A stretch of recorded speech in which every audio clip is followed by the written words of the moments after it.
यदि आपसे एक प्रश्न पूछा जाए कि आप दिसंबर के आखिर में या जनवरी की शुरुआत में आपकी छत पर जो वाटर टैंक रखा हुआ है उसके पानी से नहाते हो, 99% लोग जवाब देंगे कि नहीं नहाया जा सकता, इतना ठंडा होता है कि बर्फ से भी ठंडा होता है, कैसे नहा सकते हैं इतने ठंडे पानी में। अब दोबारा यदि पूछा जाए कि भाई फिर तो जून के महीने में आपकी छत पर जो टैंक रखा हुआ है उससे आने वाले पानी को विशेषतः दोपहर के समय आप नहाने इत्यादि के लिए प्रयोग कर सकते हैं। बोले कि नहीं, उसमें तो हाथ ही जल जाते हैं, कैसे प्रयोग कर सकते हैं, बड़ा गर्म होता है।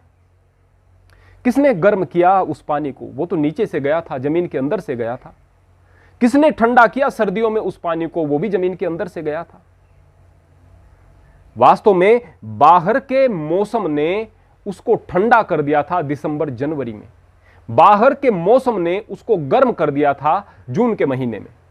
ठीक इसी प्रकार से आप चाहे जितने बेहतर हैं, जितनी पवित्रता से आप संकल्प ले रहे हैं, लेकिन जिस वातावरण में रह रहे हैं और जिस वैचारिक परिवेश में आप जी रहे हैं उसका प्रभाव आप पर पड़ेगा।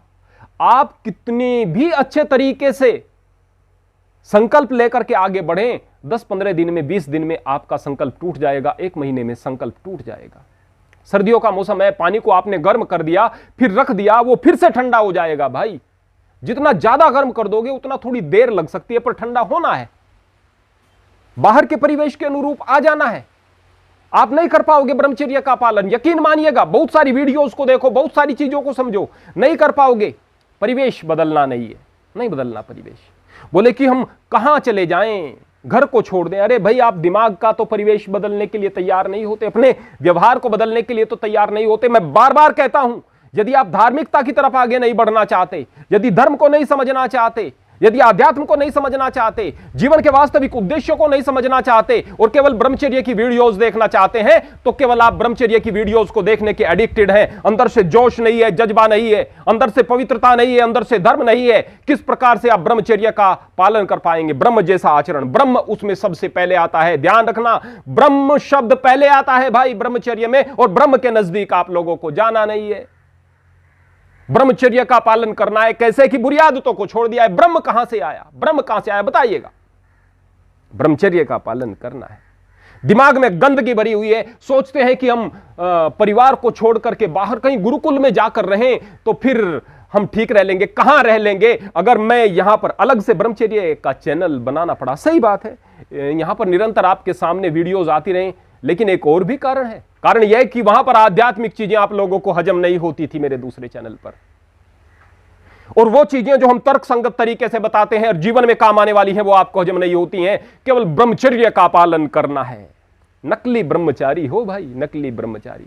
और ये नकली ब्रह्मचारी ब्रह्मचर्य का पालन नहीं कर सकते हैं। जिस दिन अंदर से आग लगेगी उस दिन से आप लोग ब्रह्मचर्य को नहीं छोड़ पाओगे और आनंद ले पाओगे उस ब्रह्मचर्य का, अंदर से आनंद ले पाओगे। फिर 10-15 दिन नहीं चलेगा, फिर आगे चलता रहेगा। फिर हमारी वीडियोस आपका मार्गदर्शन करेगी, हम भी मार्गदर्शन के लिए आपके साथ में खड़े हुए होंगे। आपको अंदर से लगन होना जरूरी है। जब आप अपने अंदर के परिवेश को बदलोगे, यकीन मानिए बाहर का परिवेश आपका बेहतर होना शुरू हो जाएगा। आप अंदर से गंदे हैं इसलिए आपके दोस्त गंदे हैं, आपके दिमाग में गंदगी है इसलिए आपका परिवेश गंदा आपको दिखाई दे रहा है और गंदे परिवेश में रह रहे हैं।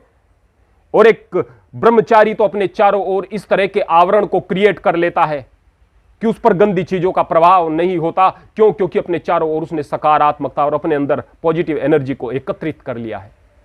इसलिए ब्रह्मचर्य को समझो और कड़ाई से ब्रह्मचर्य का पालन करने के लिए अंदर से बेहतर बनना, अंदर से ब्रह्म से जुड़ना, इन सारी की सारी चीजों को देखो, जानो और समझो। बहुत बहुत आशीर्वाद, बहुत बहुत शुभकामनाएं। हरि ओम, हरे कृष्ण।